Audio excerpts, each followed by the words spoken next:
Hi, I'm Chris Thomas. Today we're going to cover the basic empty hand curriculum of Isshinryu. We'll go through the upper body exercises, the 8 empty hand katas, show you bunkai, application, ways of using the techniques. I'll be talking fast and running through stuff really quickly to give you a lot of ideas. Please don't get the idea that this is the correct way. This is where a lot of people got into trouble. Somebody showed them something once and they said, now I know what it's for. It's more important to see here's what the move is for, as a window into a lot of different possibilities. So don't get stuck with one thing, this is what it means, that's it. You know, allow one thing to give you an idea for something else, to kind of flesh out. Now, I learned my Isshinryu from Steve Young, and it's important to acknowledge that. Even though the way I do Isshinryu today, it reflects my understanding of the art. It doesn't reflect even what my teacher taught me. I mean, it's how I do it. And which is one of the reasons why on this tape I'm not going to take any time to teach you the katas. I'm going to assume that you're going to learn them on your own from your own teacher, and they're going to teach it to you however it is they teach you. And that way is just fine. I'm not going to make an argument for my way of doing the kata. It's just how I do the kata. So just so you understand that, the point is to have a lot of ideas and a lot of input. You're also going to hear me talk a lot about pressure points. I'm a student of George Dillman, and so I do Dillman method pressure points. And it's helpful if you become more familiar with those concepts.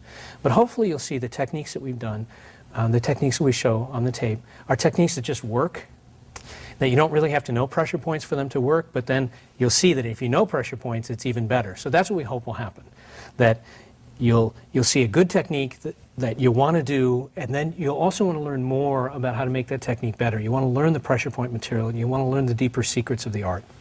I need to also just kind of acknowledge and thank the people who are helping me today, my hapless Ukis, who are Shad Yankee and Chris Martingilio, and Chris especially because this is his school that I'm in, and he kindly has allowed me to use his space to do these tapes, and allowed himself to be beat on all day long.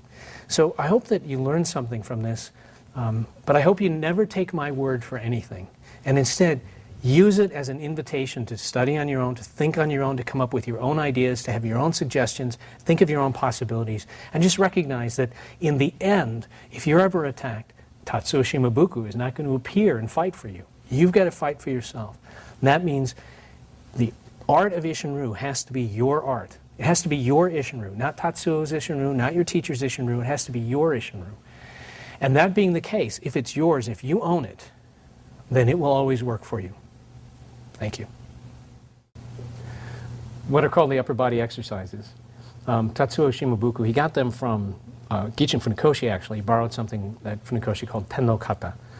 And Tenno Kata is just, it's Churanuke, Joranuke, then reverse like that. And then it goes Geidan Barai, Gyakuzuki. And it goes through the same, basically the same sequence that you see in the upper body exercises. It's just done kind of in a different, in the Shotokan style.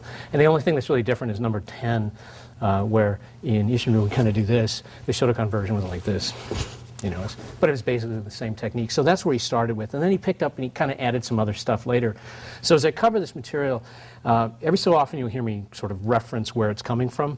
But for the most part, I'm going to assume that you know them. And so I'm not going to talk too much about how to do them, just what they're for. A lot of times when we begin, we always kind of do that thing where we bring our hands to our hips and go from here, which is of course stupid. No one would ever fight like this. You know, you're going to fight, you're going to go.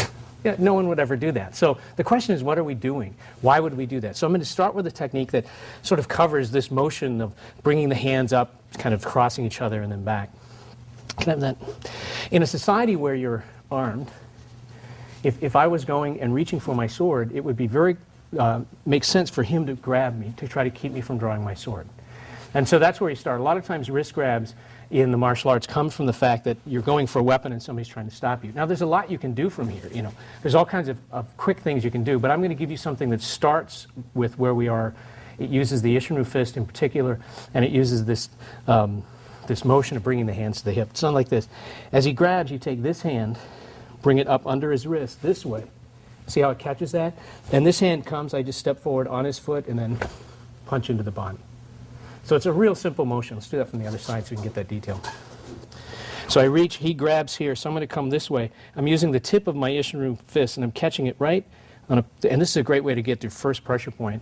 This is a point called the Shinmon, which is the gate to the heart, or heart 6. So it's right under the bone right there. So I just touch that with the Ishinryu fist there and do this. It comes up into my body and puts him in an awkward position. I step on his lead foot. There's no point in stepping if you're not going to step on something. And then fire the punch right in there. And where I'm going actually is right up here into the side of his body, because especially when I'm on this side, this is the heart side of his body, so his heart is vulnerable here, and I'm activating a heart pressure point. So that becomes like the first very simple, I go, whoa, this way. Just a real simple technique, and it's easy to do fast. Then beyond that, we start with a very quick approach to things, and this is what I call the quick draw. Instead of thinking here, what you do is you imagine the punch is you're drawing a gun, like a fast draw. So you're drawing a gun this way. The situation is this guy's coming at me and he starts to pull his hand back, he's going to punch me. And what I have is that warning and only a certain amount of time. So what I want to do is beat him to the punch. And I can use either right hand or left hand. So one of the things that happens when you go fast is you sacrifice penetration for speed, just so you know that. So he comes up, I try to beat him. Whoa! I can hit him, but I can't really get a lot of solid power. I'm not going to knock him down with that. So I need a way to make sure that he falls down, because that's not necessarily going to be a stopping punch. So what happens is, because he comes in, I put my foot on his foot. And by doing that, you see how that same punch caused a great amount of unbalancing in his body. Now, it was a very light touch. I didn't put any pressure on his foot, and he had to slide his foot out from under. If you do the same thing and lean a little bit harder so he can't escape, see what happens? Now he's really vulnerable. And from here, it's a real simple matter to finish him off with just kind of anything, because he can't go anyplace. And that leg is now vulnerable. Now this applies to the first 4 techniques: straight punch, reverse punch. And the difference between the chest level, the Chudan level punches, and the Jodan level punches is mostly a matter of time. So he pulls that hand back, and I come in here, boom! I got lots of time, so I just hit him really hard. But if he's a little faster, and that punch is coming in, see, I end up ducking behind my own arm.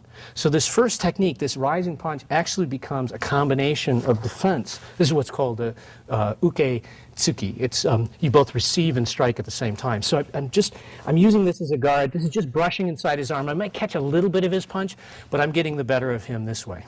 So it's a very, very simple, very straightforward kind of technique.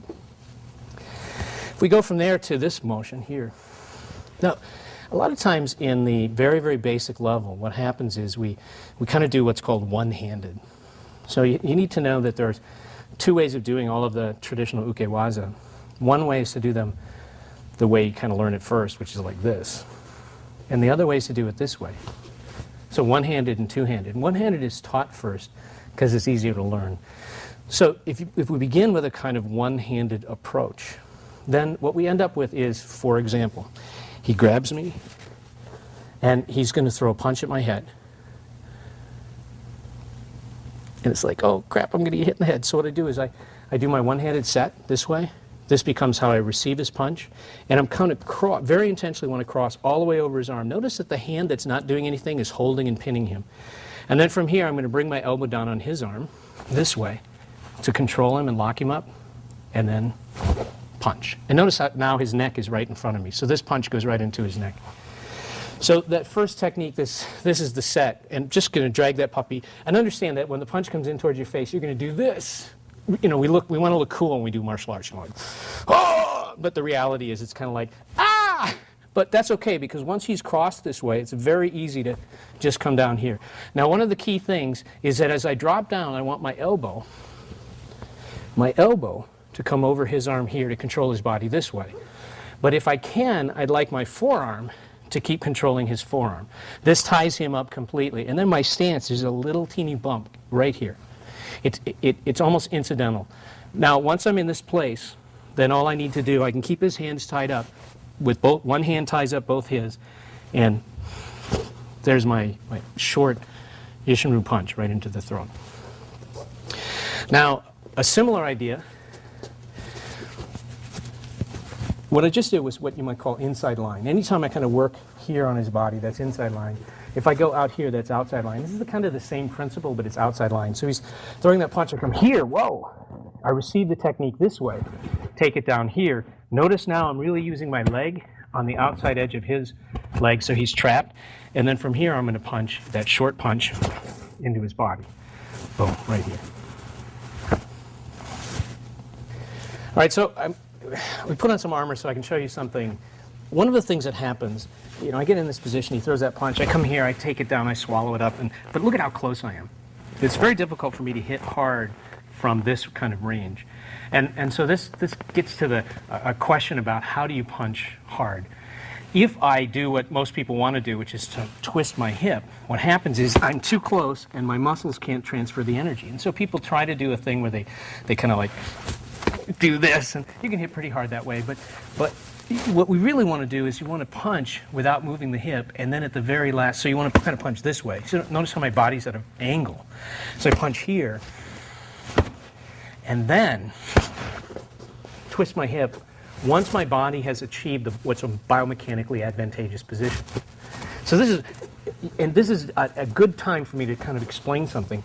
The human body is designed physiologically for pushing. So if you're going to push a car, one of the ways you push a car is you go like this. You push.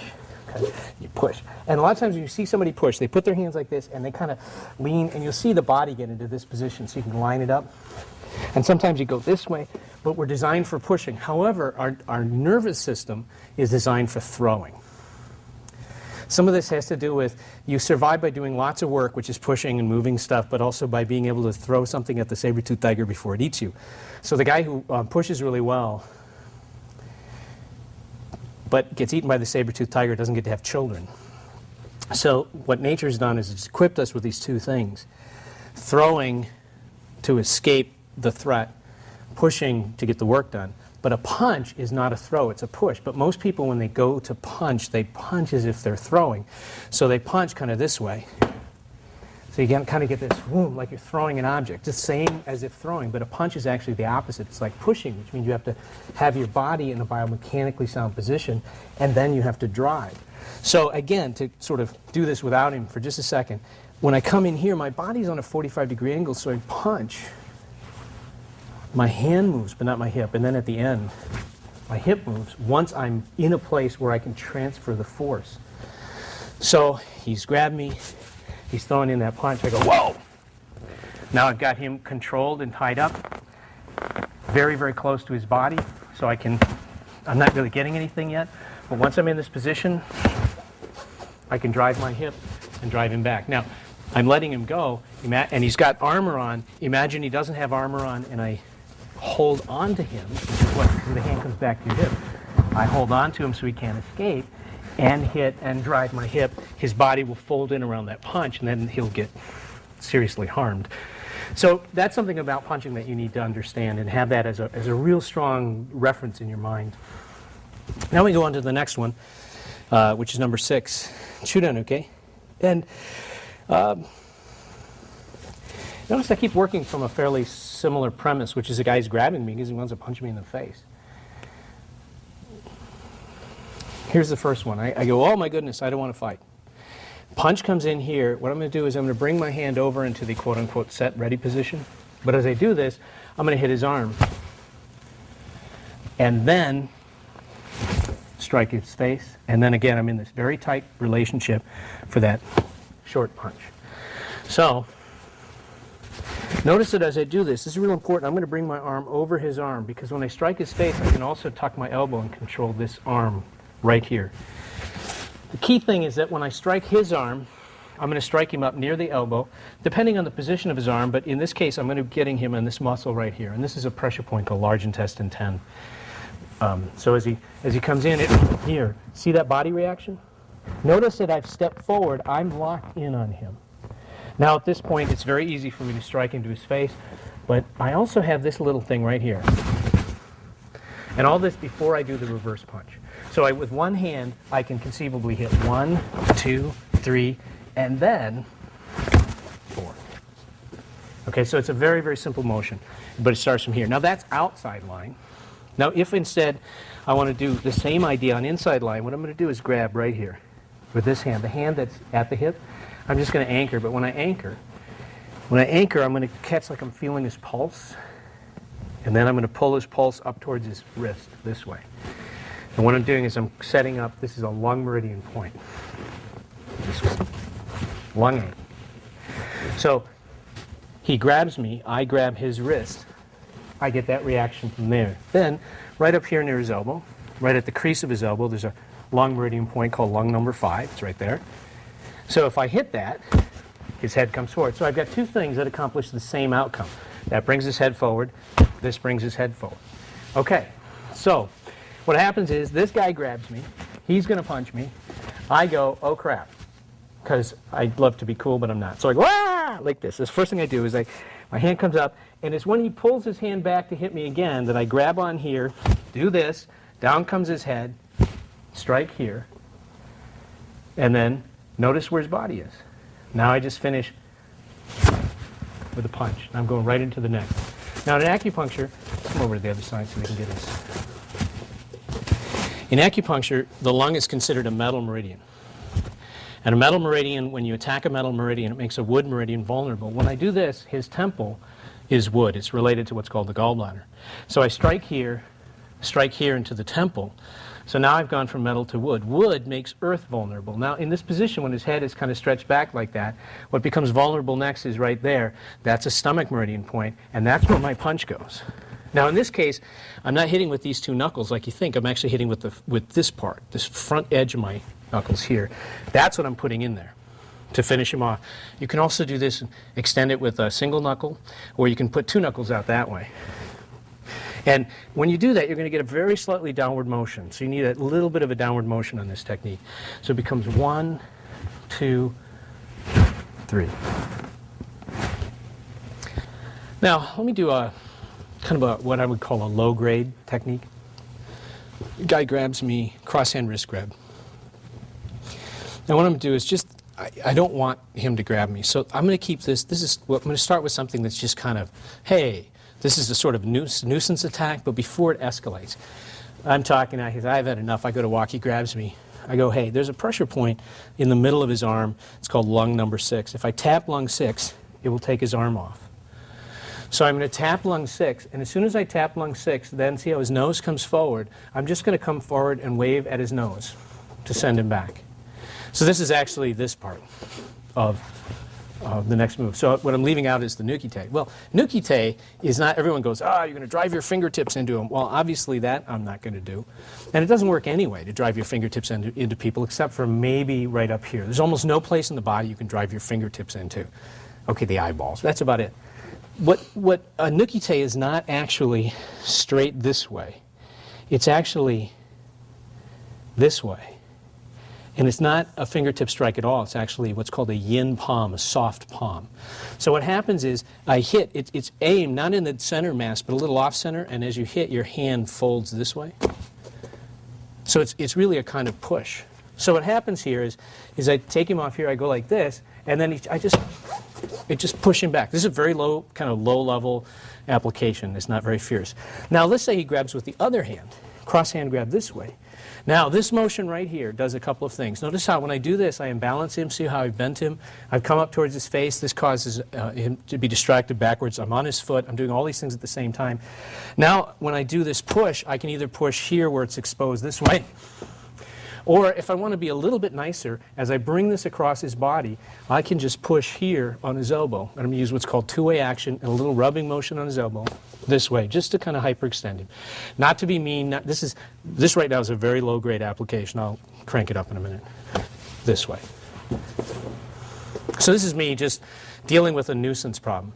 It's like, hey, see here. So here's that motion right there.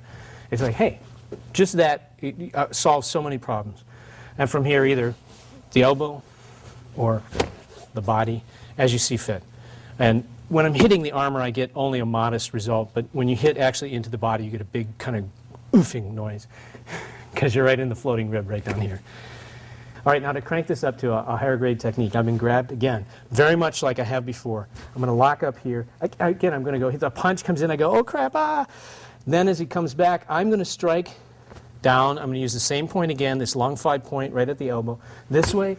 And notice how his body's come straight towards me this time. The last time there was a little bit of rotation there. This time he came right at me. And so what I'm going to do is go right to this is a gallbladder meridian. It's right here above his forehead, just above his eye. And I just hit that. Now notice where he is now in this position.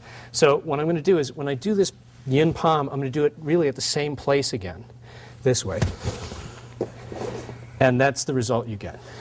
All right, so to do that technique slowly, I go one here, and then I come here, right here. You can see where it's red right now. It's this area right above the eye. It's not in the middle, it's off center.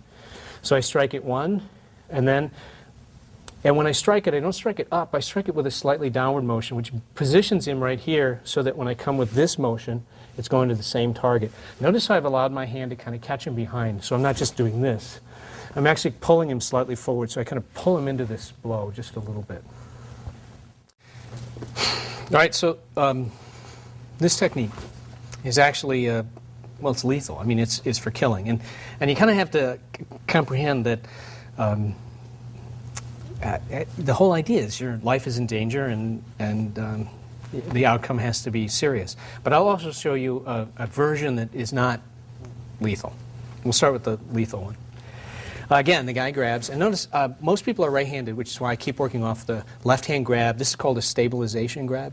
And with a stabilization grab, the thumb side is always up. And you can kind of tell. And it's always a lapel grab, shoulder, or throat. It doesn't really matter which one. But what's going to happen is it's the same problem. This punch is coming into my head. As the punch comes into my head, if I can, I want to engage this arm, but as the punch comes into my head, see how my upper part of my arm near my elbow is going to just kind of catch and engage there. But it's my hand into his face. That's where the real work is being done. I want to come in and, as he goes, whoa, this way. Now I've turned his head a little bit, I've covered his eyes, and what this allows me to do is tip his head back and stretch his neck, and then I can strike into his throat. Now if we bring this around to this side, to see the same thing again.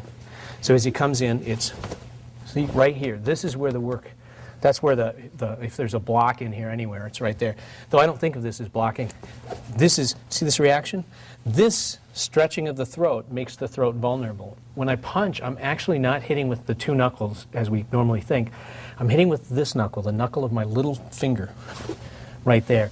And I'm going to put this a little bit of grinding motion. So notice how I've trapped his arm across his body as I punch up into his throat. So this has only one purpose, which is to stop somebody from breathing. The non-lethal version looks something like this. It's almost the same. I'm going to start out the same way, but when I go to punch, instead of punching up into his face or his head, I'm actually going to take my arm and I'm going to strike with my forearm this way. So it looks like an up punch is actually a forearm strike here. Now, I can bring it back if I want and just tap this way just to kind of finish him off, you know. This is a much softer kind of approach. And then if you just want to punch him in the head, because you can always do that here, whoa, then this can be into the jaw, just up here. I mean, you can just hit and not have it be quite so deadly. But the thing you have to be mindful of is that when you position the head this way and you strike, and you can damage the neck. So this is not intended to be a, one of those techniques where people think, oh, martial arts, oh, it's all peaceful. It's not peaceful. This is not. This is trying to finish somebody off. Now, what you've seen right away is that I intentionally used two parts of my arm at the same time. So I'm actually going to do the same thing again with the closed fist versions, dealing with it almost exactly the same way. Let's start first on the inside line again. As the punch comes in, I'm going to come here. This time I'm a little bit late. So here I kind of snuck inside his arm, got my hands up there. Now I'm a little late, so my elbow's coming up a bit, kind of up into his arm, and I'm striking with my fist. And again, I might catch a little bit of his fist. So you might see me duck, because I don't really like getting hit in the head. Boom, here. But I'm a little farther away, so when I go to punch, watch my punch is going to grind over this way. So you see, when I punch, I grind over his body. Okay? Like that, to get the body reaction I want. It's because I don't want to lose this.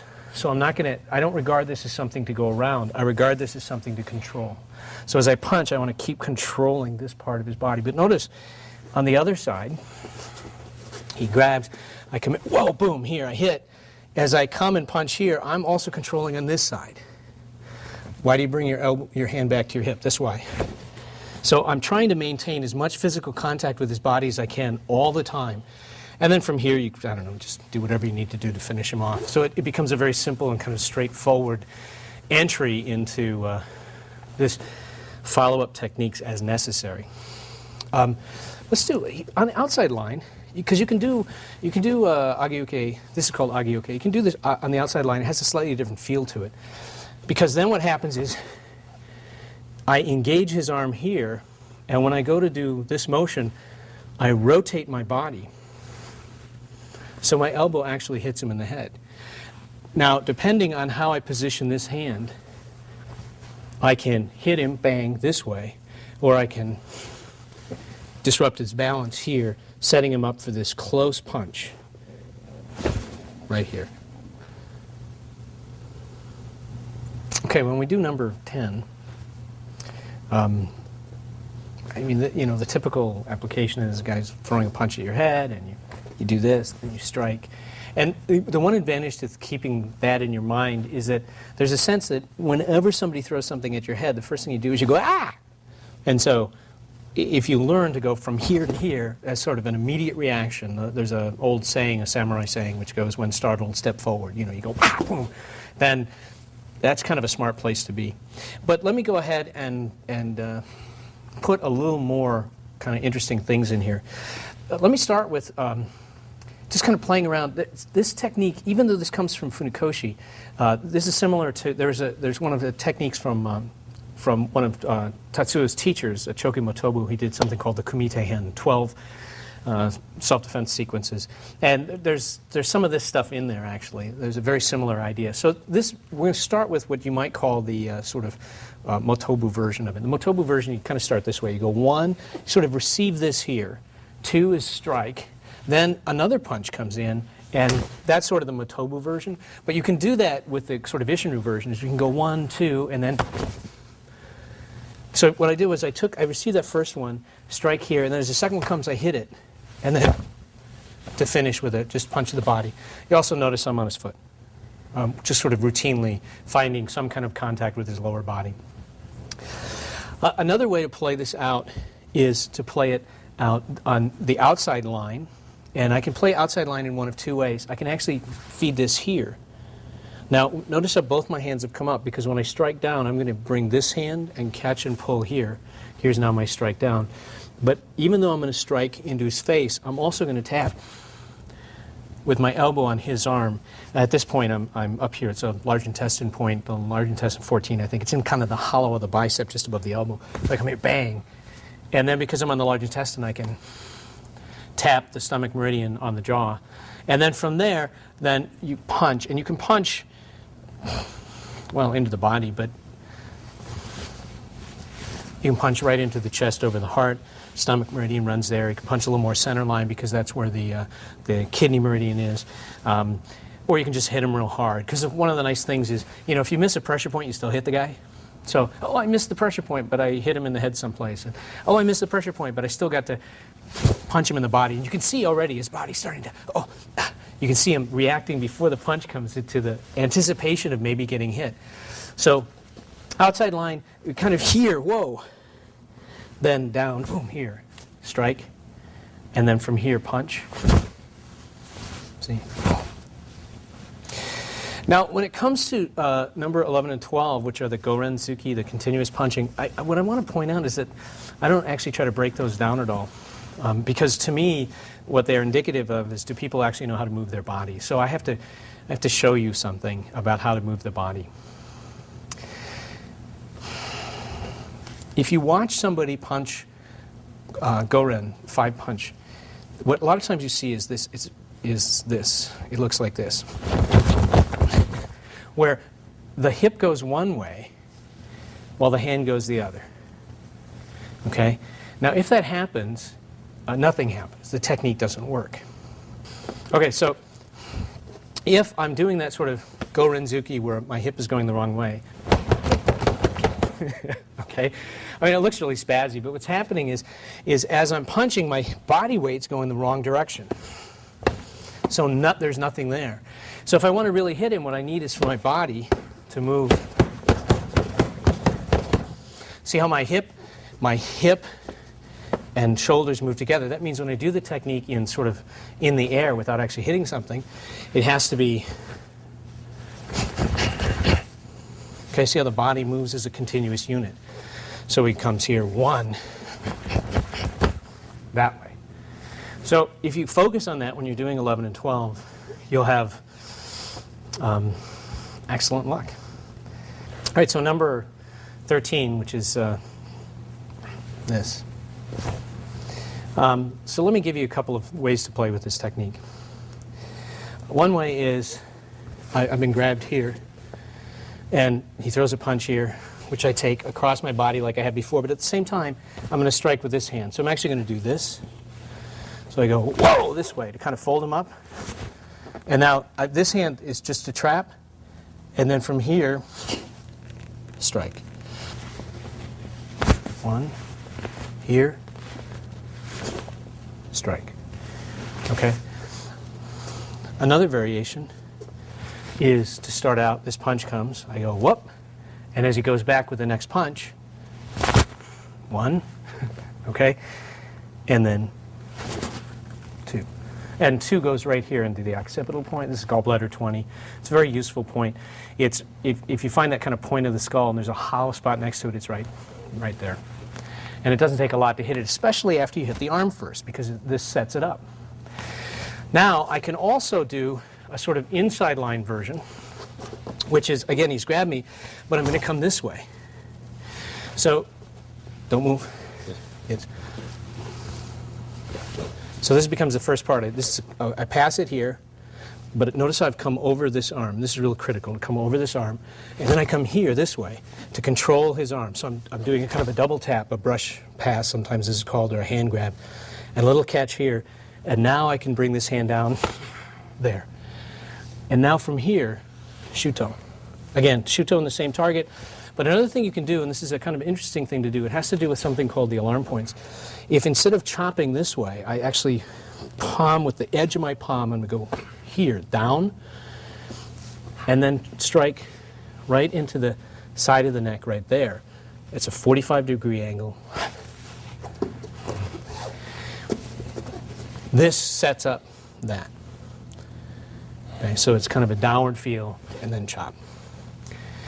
Number 14 is, it's called ouchi, but there's actually 2 versions of ouchi. One is technically ouchi and the other one is called furuuchi. So let's go. This guy puts his guard up. And so as he's got his guard up, he's in this, hey, I want to fight posture. What I need to do is I need to control that. So one of the ways to control that is to take control of his posture. So I've got, with one hand, I'm going to just suppress his hand into his body. And with the other hand, I'm going to grab and pull, or I'm going to hit, smack through his arm. So either one. And now, from this position, all I have to do is rotate my body and strike into the face. Okay? But the key thing here is that I rotate this. It's this motion that's going to do the work. 1, 2. So he's got his guard up. I come in, he's like this way. See, this controls, suppresses. This opens him up. Strike here. Strike here. Another slightly different version. Still the same thing. He's got his guard up. This time what I do is I'm going to come this way to his outside line. Get in close here so I've got a little bump here. And then when I turn right in here. Notice how this brings his body down. And this would be what we call a rabbit punch, back of the head. And then another one, same idea. I'm going to stay on this same outside line. I come in here, I put his hand this way, I push it over because I intentionally want him to see this coming. So I go like this, which he's going to block. And then that gives me something to pull against. But now this strike is coming back. This is furuuchi, where it comes backwards. So what I'm really doing is reaching around behind and coming towards me this way. Okay, so you get this sort of, his guard comes up, I go, whoa, okay, see it? Boom. Notice the whole time I'm locked up here, tight on his body.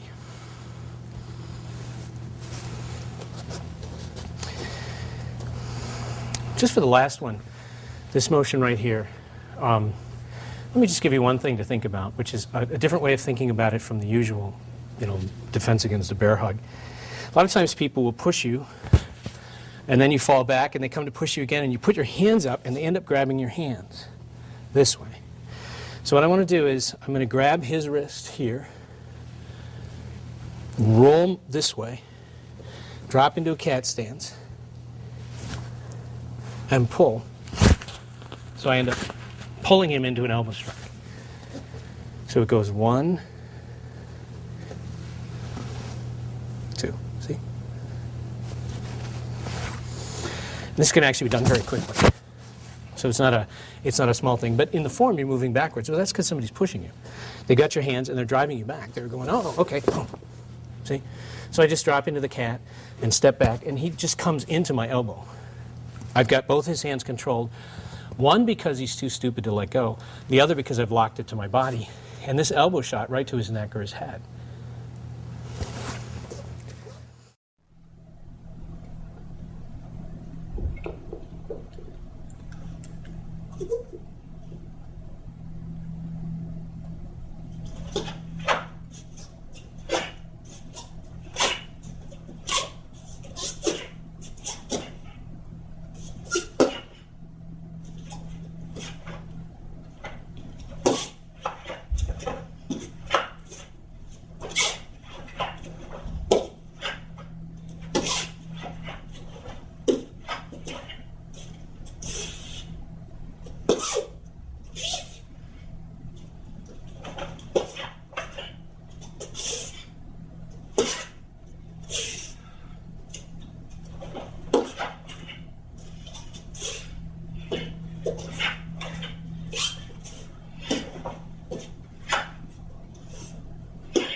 Now we're going to break down Seisan kata.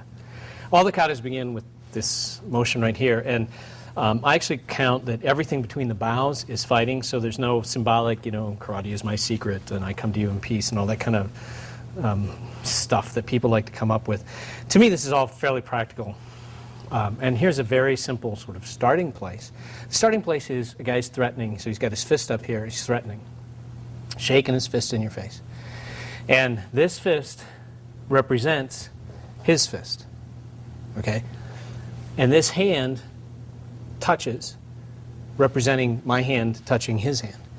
Now, specifically what I do is I take right here, it's a point called heart 8. which you find by making a very loose fist and where your little finger touches. That's where the point is. And on the opposite side of that point is a point called triple warmer 3. And in fact, in acupuncture, sometimes they'll put a needle that connects the two, which is another way of saying it goes all the way through your hand. And occasionally they'll put 2 needles and try to make them touch in the middle. So those points are very closely related. So actually what I'm doing is I'm touching my heart 8 to my triple warmer 3. When I do the move, I actually touch that. Now this is what's called a tell. That is, the kata is telling me that I'm supposed to do that to him. So he's got his guard up, he's gripping. Now if I grab his wrist and I try to bend him back, and he gives me a little resistance, you know, I can, but I have to really work at it. But if I touch my heart 8 to his triple warmer 3, then his wrist gives really easily. To enhance that, I can do one of 2 things. I can touch either up here on the lung meridian, or remember when you were a kid and your sister, you took her toy and then she wanted it back, she would dig with her knuckle in here. This is a point called pericardium 6. Now it doesn't take a lot there. Just a little bit of pressure on pericardium 6 and then the touch here, and then down he goes. So the very first thing in the kata is you pull this in and go like that, which means I'm supposed to take this, bring it into my body, and then send him on his way. So it's a very, very simple, it's a kind of a low-grade solution to the problem. Just a little threat, just kind of a way to start the form. The next move is to come here. Now at this point you notice I'm not doing one-handed, but I'm doing two-handed. So what I'm doing is, can you come over this side please? He's grabbing me. Again, it's the same problem that we've been having. He's grabbing me, he's got this punch, he's ready to punch me. And what I'm going to do is I'm going to step forward. As I step forward, I'm going to use my C-step into his leg. Okay? Now I should mention there's the nice way and the not nice way.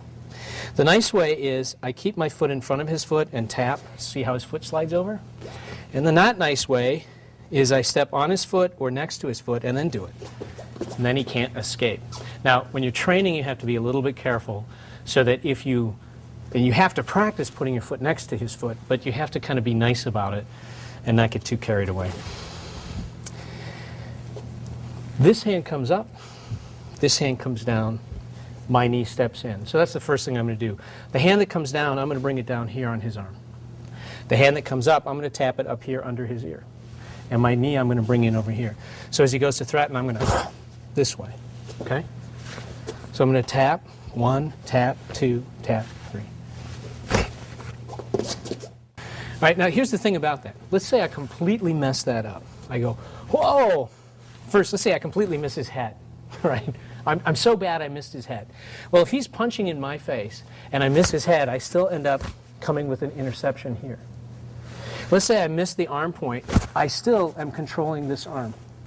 Let's say that I totally mess up on the leg and step and I'm not even there at all. But that's okay because what I've done is I've avoided the hit and I can continue forward in the form, and the next thing I do, tap him with my elbow, tap him with my knuckle, and then there's a punch. So the movement has all of this. It has hit, hit, hit, hit, hit. So it's designed to deal with the problem, what happens if you miss? Well, it's halfway through the form that the work is being done. It's really the first part of the motion where the work is being taken care of.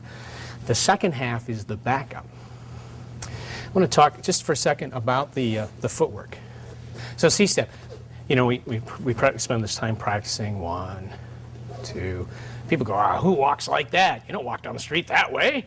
You walk down the street like this. Well, it's for fighting.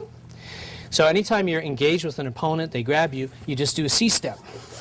Now the secret to the C-step is first biomechanics. Biomechanically, I want to come in at a 45-degree angle because the leg is very strong front to back, but it's actually quite weak, 45 degrees.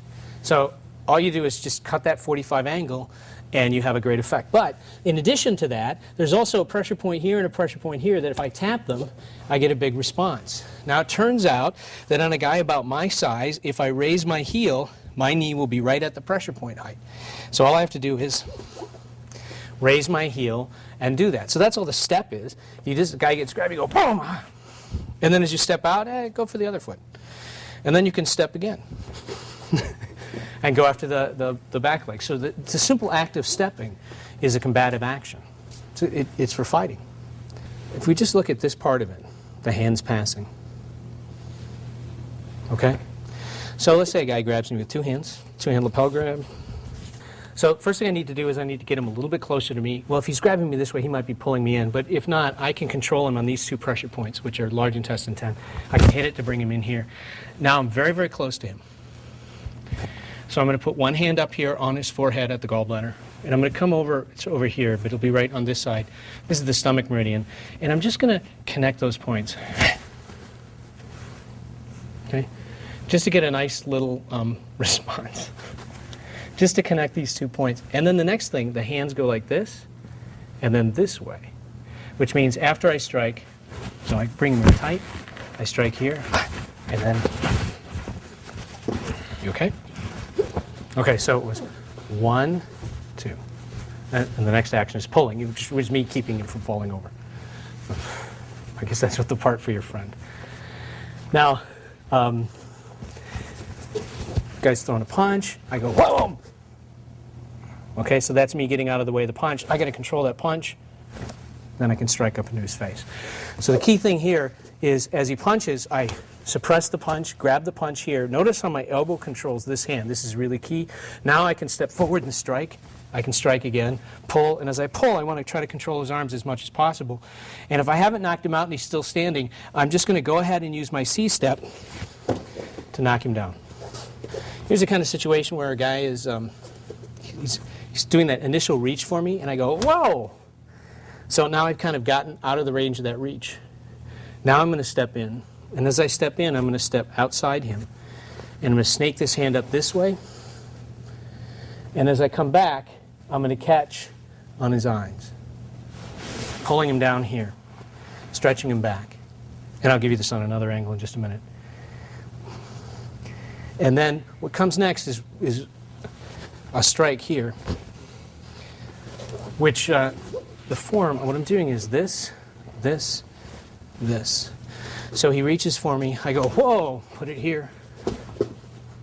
That's all of that out, turn, grab. And you can grab right here at the tops of the eyebrow ridges. Very common for me to use that. In his case, what I've done is I put my thumb onto a point called bitong to control his head that way. I have my knee in his back, and he's stretched out here. So when I bring hand back to my hip, when I stack hands, when I'm actually doing the striking, I'll hit either into the jaw, or I'll tap. This is all stretched out, so a little tap right there. You see that body reaction from that small tap. Boom, this way. In the form, from here, I look this way, and I do this. So here's what's going on there. Guy grabs, and what I do is I'm going to grab his wrist this way, right in the meat of the thumb. I find the middle of the bone, I'm going to dig my finger in there, and I'm just squeeze and press. So I'm going to go here, and as I do that, I'm going to take, whoa, this way. This is just a joint technique. Now, if he's going to punch, if he's getting ready to punch here, and I go like this gets me out of the way. I'm even ducking, you know. So sometimes when I do the form, I'll actually have a little bit of a duck, but in real life, it might be a really big duck. But I want that so that if he does punch, it just goes way over my head. From here, I'm going to just use this hand to control, punch with this hand. Just punch, strike, strike. So again, this is one of those points where it almost doesn't matter what I do, because when I step in here and just drill this puppy into him, if I miss every pressure point there is but still hit him in the head, I get a really nice result. But considering the location, it's real easy for me to just a small shot. So one of the things to know is that the great thing about a good pressure point application is it works even when you screw up, but when you don't screw up, it works really good. And where'd he go? Oh, he's down here. That means instead of punching him, I'm going to kick him. And a kick starts as a knee and continues as a foot. So it starts out as a knee strike, and then as he falls away, you just keep driving your leg up into him. So the movement is 1, 2, 3, 4, 5, 6, here. This is a slightly different situation. Same basic idea. Instead of grabbing me with this hand, he's grabbed me with this hand. So the first thing I want to do is, my initial reaction is I'm dealing with this arm. I get that punch I've got to deal with. So the way I'm going to take care of that punch is kick that leg. That makes it so he can't punch me. Now I'm going to turn his wrist here and bring him right to my hip.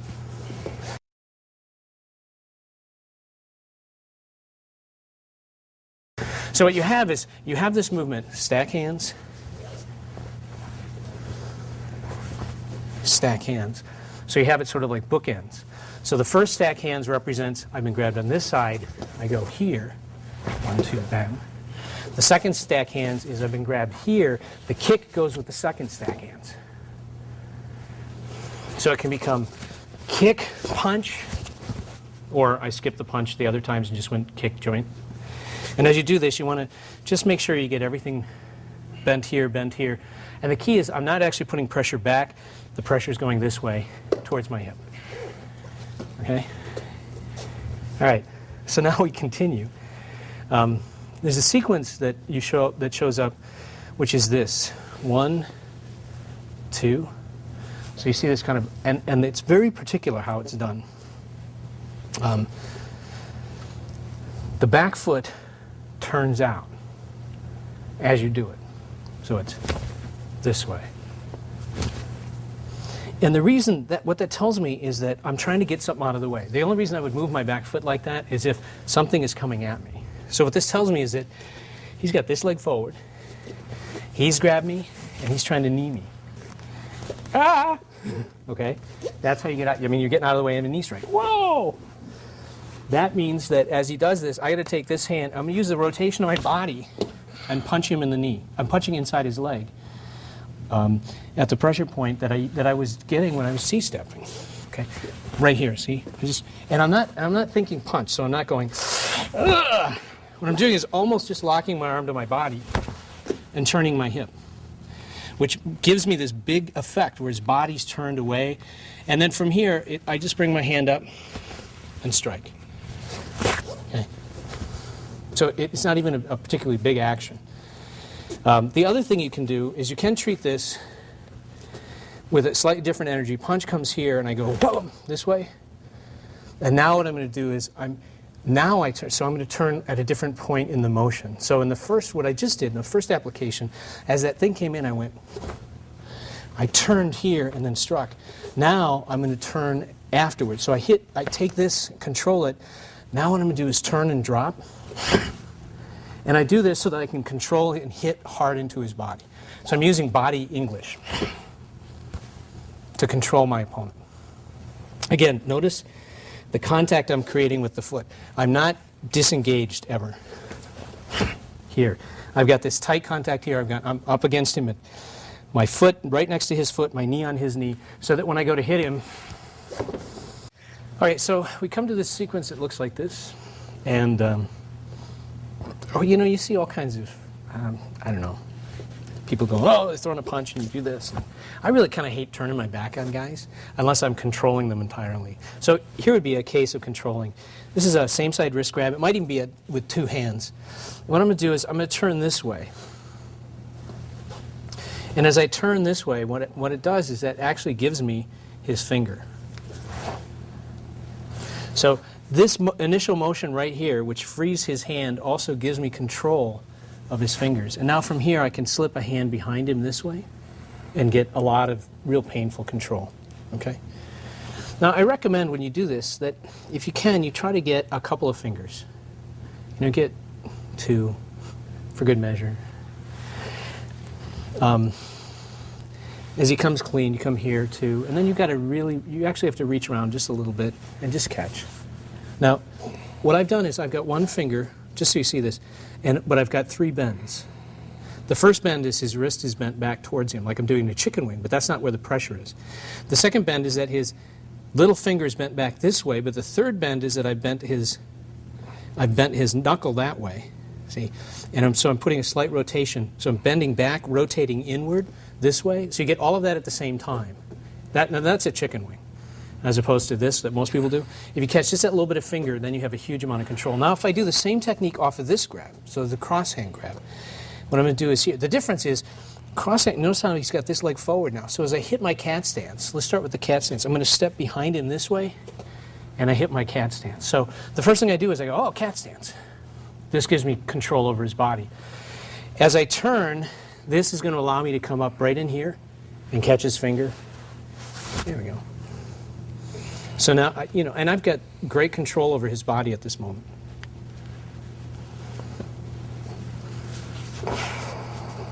change fingers, just for good measure. And then from here, you just beat him up. You just hit him however you want. Sorry, cross hand. Now, if you want to catch a bunch of fingers, you can do that. You can take him this way. Okay? So I start out by dropping his weight, but then I do that. See how this carries his body around? Now, the next move in the form is to do this, but that doesn't necessarily mean over there. It can mean there. Okay? So where I send, when I go from here to here, it's about chasing where he goes. So where he goes, cross hand. Where he goes may vary a little bit. If I step on his foot and come up here and then send him sort of that way, then I might have to chase him in this direction. If I take him here, now I got to chase him that way. So the movement of the form means to chase. It doesn't mean that you're necessarily going to go in that direction. Here's a great common technique. Guy has his guard up. You see this a lot. You go low, so he brings his hand down, and over the top. And the difference between, there's a common form found in Silat and found in Filipino martial arts, where you go 1, 2, and you do this trap hand strike up, and then he blocks, and then you do this. So you get this sequence which goes 1, 2, 3. It's a very, very common sequence. And then you can shortcut that sequence. You shortcut it this way. 1, 2. Now watch this. 3. So you hit and you use the forearm. This in Muchimi we call this in Okinawan martial arts, where you control and hit at the same time. And then we can shortcut that again by sort of one-handing it. So what we do is we go here this way. So as I come in with this initial motion, I don't break contact here. I press in with my elbow, press over his forearm and strike. So you get this sort of one-handed rolling technique. Notice how I keep going on his foot every time. I go, whoa. And this is why you have this motion where you kind of ride in with the technique. You're sort of riding in on the opponent. The low hand, and I'm not trying to avoid this. I'm actually trying to engage his hands, follow him up, little strike. Now, the presumption, of course, is that in Okinawa he's got a top knot, and I'm supposed to grab his top knot. He doesn't have a top knot. So what I have to do with a guy who has no top knot and actually not a lot of hair is I'm going to have to grab his ear, and I have to twist his ear this way. So let me cover in careful detail the twisting of ears.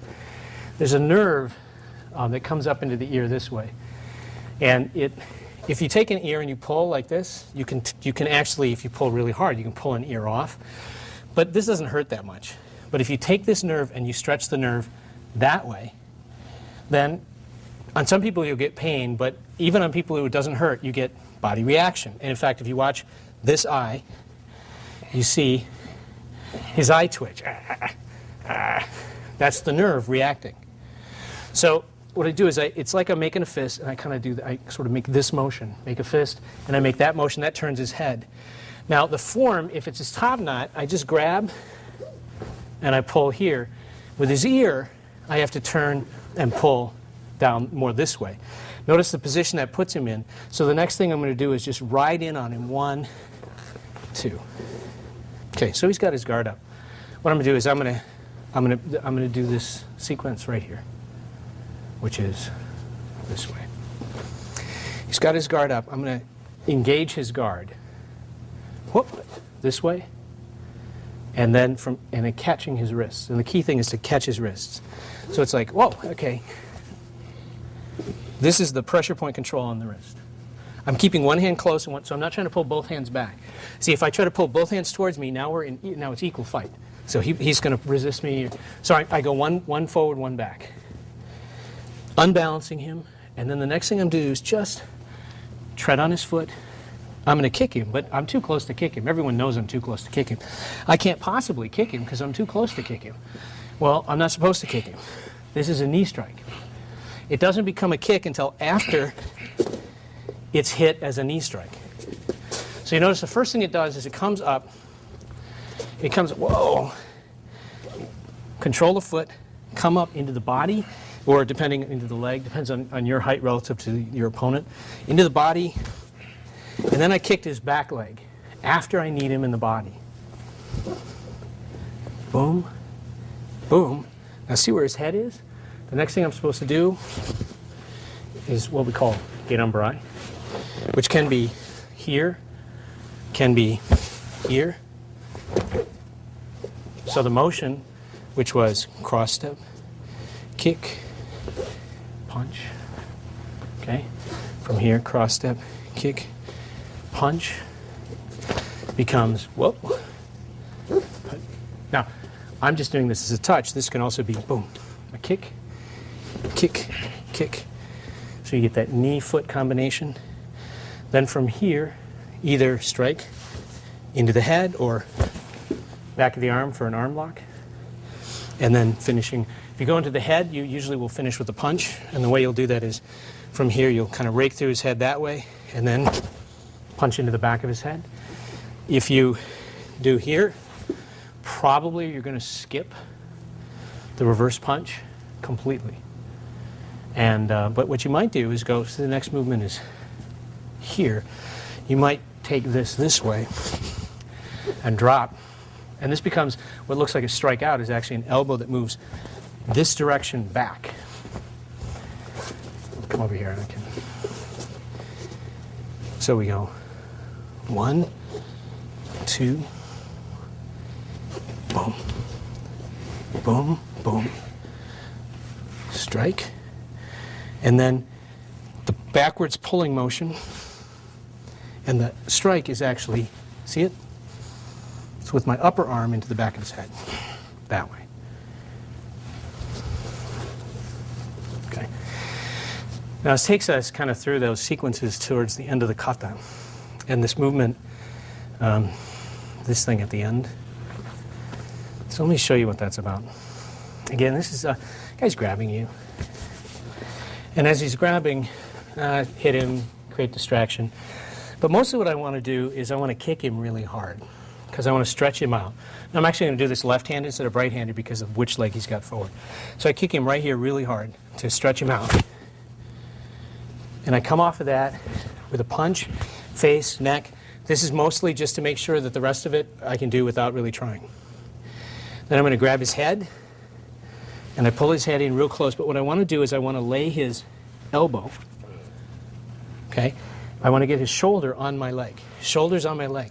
Now as I twist, he's able to resist me because he's pressing against my thigh, so I have to take my thigh away.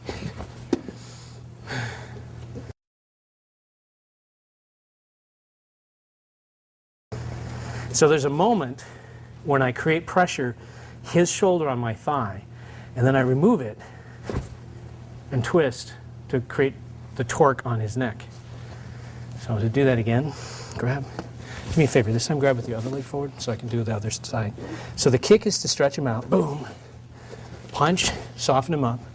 Take his head, pull him right in tight.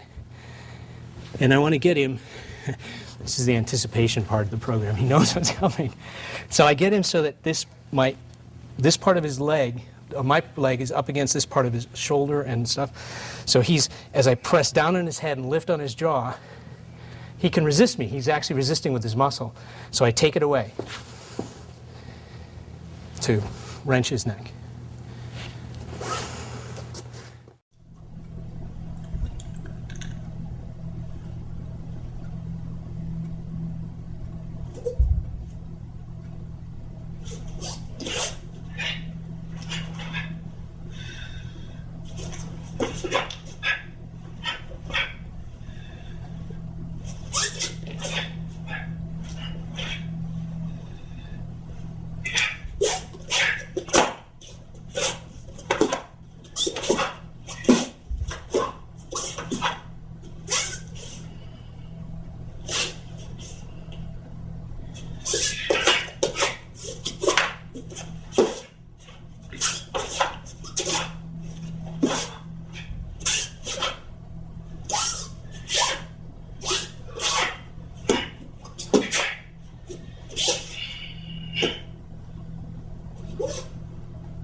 All right, so Seiyuu Chin begins the same.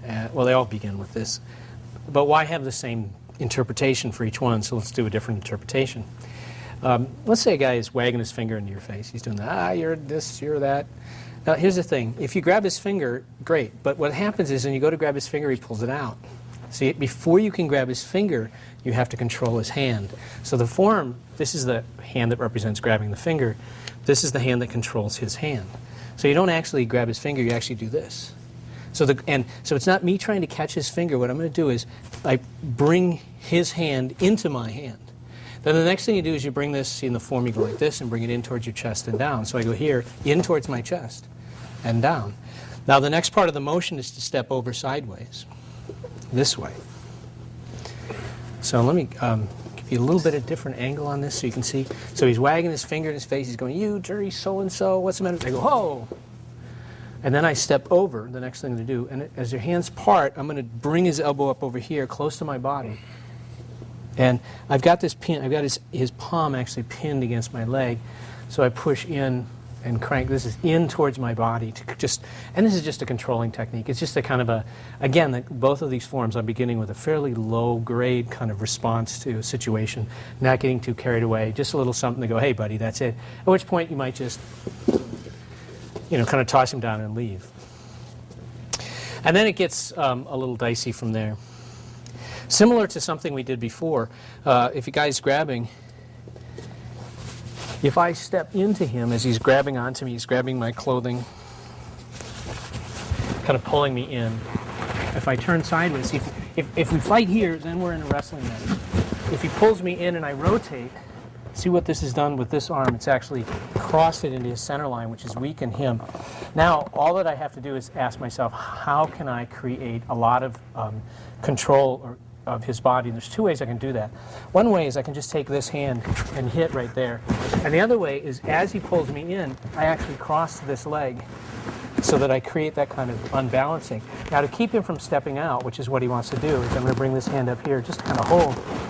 See? And now at this point, this is where I am by the way, as he starts to come out, just pop him low just to kind of get his attention.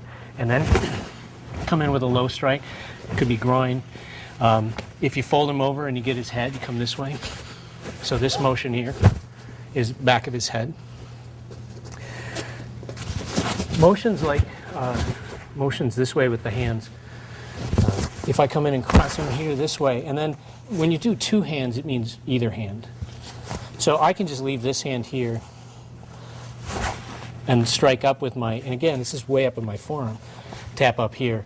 And then when you come down, just control his body. Now again, if my stance is here, I've got him, he's in this really awkward position.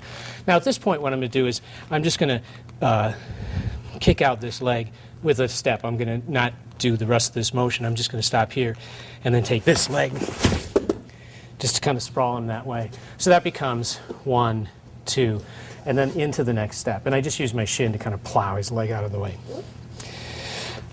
If he grabs me here, this way, two-hand grab, if I come bring my hands up like this, and I bring my hand out, now I've got control over this arm. And so I can do a couple of different things. I can take this one, control it here, and now I'm going to take his head, and he's turning in anticipation because I actually want to turn him this way. So I'm kind of spreading him this way. I can also do it this way. Watch this. Come up like this, grab right here. And then you're going to press on the back of his hand this way. See, I've got two-way action. Notice where his head went? And the last part of the motion, the hands coming apart, you hit him as his head goes by you. So it's 1, 2. See, there's his head. And so this is when I step and strike that way. Okay, so sometimes a person will push this way, in which case this kind of a motion here just brings their head down. Now notice where his head is. The movement of the form from this position is 1, 2. Okay, I bring him down. So first my hands go this way, which is the back of his head and his forehead. And then after I do that, I come this way. And then I come. So you're not going to use all three of those. you kind of use any one of those. So after you bring him down, you can take him here, you can take him here, or you can do this initial motion, which is there.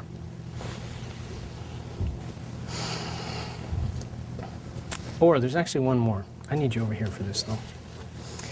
Because the third time I do this motion, this sequence, I go 1, 2, 3. So that's my third option. Again, he's pushing, I catch him here, whoa, bring him down like this. This is my double block thing. This motion right here. See, and you have a yin hand and a yang hand. And there's a couple of options. You can hit both sides of the head equal. You can come down, say at the temple, come up here under the triple warmer or small intestine meridian this way. Or you can just hit him. See, that's the great thing about this. I can just hit him, and this is a good technique. If I aim for the pressure points, it's a better technique. If I create a little bit of motion, that's just pressure, not hitting. I want you to kind of see the reaction of his face when I get to do that, because it doesn't feel good. So I'm just catching, I'm in the temple on the triple warmer meridian. I'm going to go down that way. You can see that reaction in his face. And then I add pressure down here on the small intestine point, small intestine 17. And this is just pressure. Now imagine I'm not pressing, but I'm going and actually hitting through that. You get a good response there. The common explanation, it's not entirely stupid actually, for this motion right here has been that someone is reaching around grabbing you. Your hands are kind of trapped, and what you do is you zip down their sternum to create some distance and then pop with your elbow. What I was taught initially was that, in fact, what's happening is when you hit the solar plexus, the angle and direction for the solar plexus is 45 down. So as you go to punch somebody in the solar plexus, to make sure you get the right direction, you pop your hand on top at the end. So you push your hand down to try to get that 45 down angle. And what that does is that causes, and especially if the guy's like grabbing and you go here, see how his head comes down for this, and this becomes then a strike up followed by an elbow in. So it's not elbow to the head, it's punch, elbow to the chest. So the motion, and it's important to get this part right, because a lot of people see this and they think, oh, you're going like that, and you're not. Even if you have this hand back here, this is going to be a hit to the head, the elbow follows, so you're going to go here, that way you get tap, boom. So the feeling is the elbow's into the chest, the fist hits into the face. It can hit up, can hit forward into the eye. So you have this kind of sequence of fold the guy down, strike into the face, and then pop into the elbow. When we start doing these motions over here, it's not about blocking. There's a couple of good ways to apply it. One way is there's this concept of muchimi, which is something maybe this guy grabs and he goes to throw a punch, and I go, oh crap, this is me getting out of the way. But once I'm out of the way, what I want to do is suppress it and strike. So what I'm doing is I'm using, this is especially if he's a little bit stronger, and I'm kind of, but I want to come over this technique. So I go this way, okay? And hitting either here or here into the face. Now, normally what I do with this, though, is I treat it this way. The form says I go to a 45-degree angle. So I work off the assumption that I've been grabbed, a cross-hand grab. And again, why would that happen? Is because I'm trying to draw a weapon. Go to draw a weapon, he goes to stop me. So I come over here, 45-degree angle. This motion here, in the form, this represents me pinning, that's his hand. So this is what's called a tell. It tells me that I have to trap his hand. And then I'm going to try, I get a feeling like I'm reaching my knuckle right over here onto a small intestine point, small intestine 5, like that. Now what you have to understand is that the form goes 1, 2. And what this is the action, this is the setup. The technique is actually in the middle. And it's helpful to see that in this one in particular because the technique is always in the middle. It's never in the postures. So this is me getting ready. It's actually between this move and the next move. That's the technique that drops him down. Now at the same time as I drop him down, I need to take a little bit of additional action. So I'm just going to kind of come in and control his leg. And what I've done is I've actually stepped on his foot. So he grabs, I come here as he goes down, I can step right on his ankle this way, or there's a couple variations of this. You go here, and kind of come in here this way, and what I do is I bumped and controlled his leg at that point. You can also, as you go to control this, you can just step on the foot and pull tight this way so he doesn't go anywhere, and then finish with a strike, which is sort of that ending motion.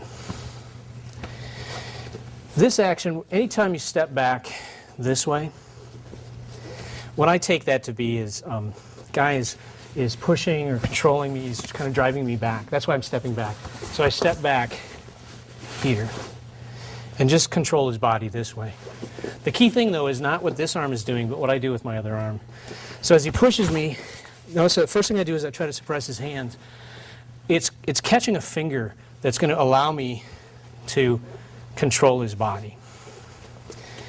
It can be either hand, so I can catch that outside hand, or I can take the near hand. And the rest of this is just kind of stretch him out, just kind of control him. And then, of course, that can be hitting him to finish him off. But primarily when you step away, it assumes that the reason you step away from somebody is they're pushing you. See? And as he pushes me forward, the motion of just moving sideways allows his energy to go past. It creates a lot of interesting options for you goers.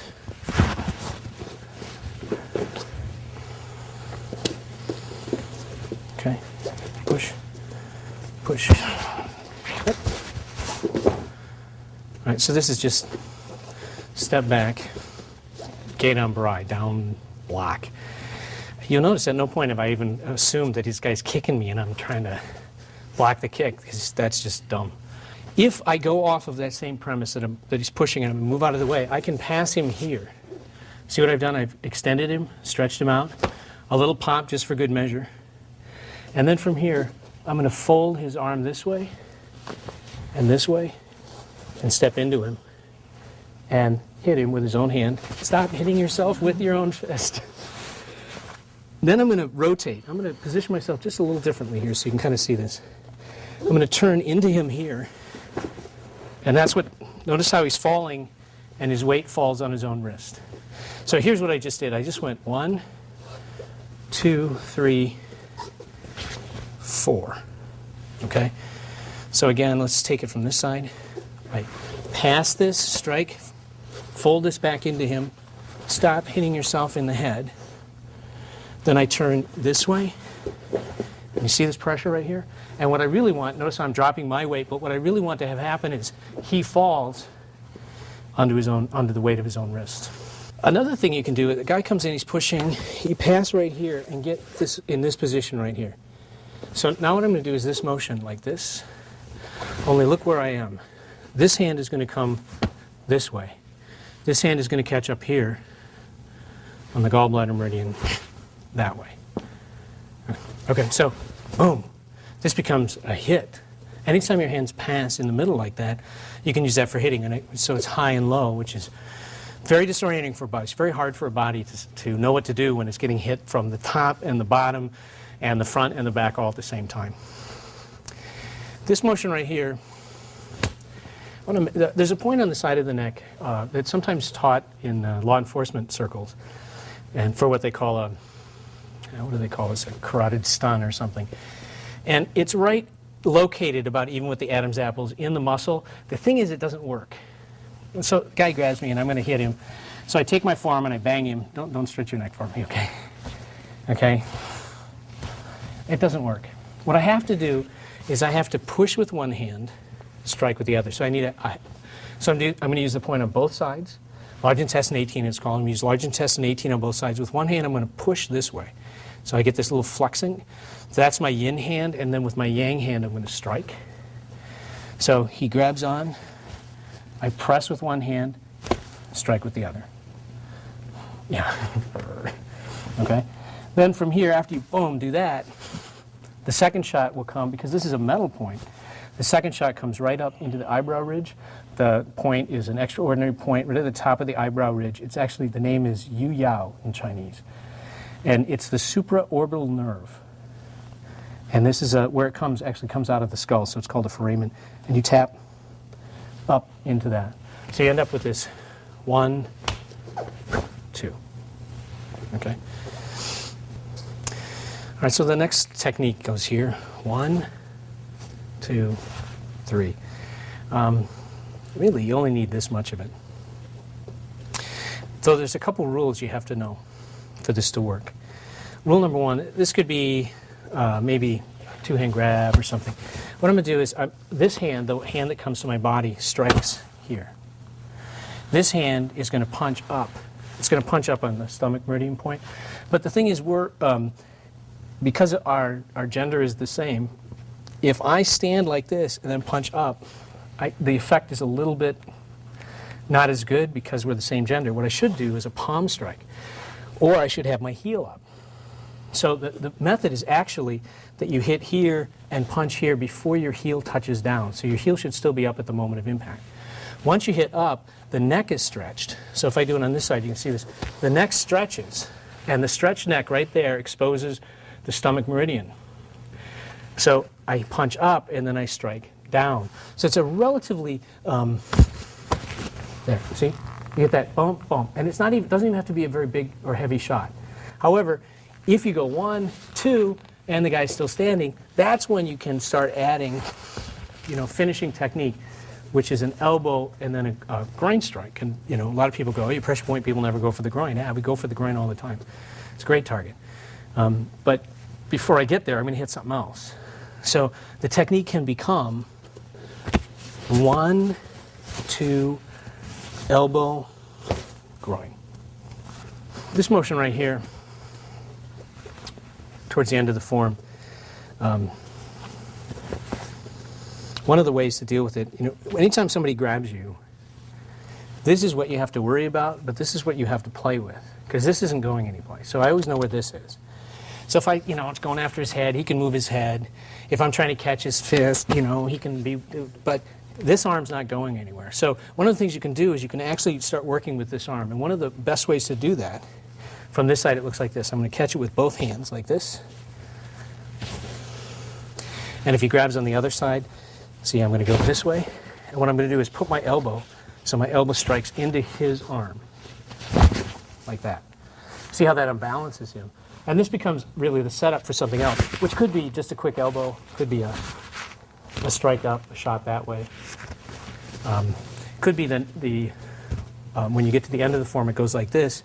So that means that I could be going here, 1, boom, here, this way, and then as his body reacts to that, punch, and then strike.